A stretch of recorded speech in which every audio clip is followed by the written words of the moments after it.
Let's try. నా ఉద్దేశంలో రెండు రకాల మనుషులు ఎప్పుడూ కష్టపడుతూనే ఉంటారు. ఒకటి ఈ దేశాన్ని కాపాడే భద్రతా సిబ్బంది, రెండవది రైతు. సో ప్రత్యక్షంగా కొన్ని విపత్కర పరిస్థితులు వచ్చినప్పుడు మనిషిగా మనం ఎంత చేయాలో అంతే సాయం చేయగలుగుతాం.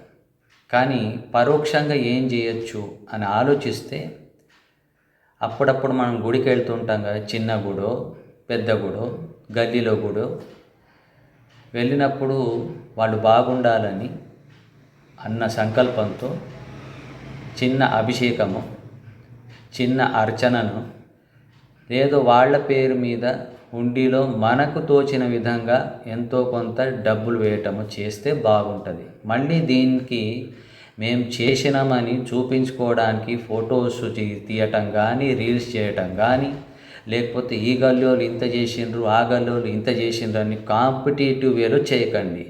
ఎందుకంటే దానికి ఉన్న పవిత్ర భావన నశించిపోతుంది. మీరు ట్రై చేస్తారన్నారంటే అది ఓకే అయిపోయినట్టే.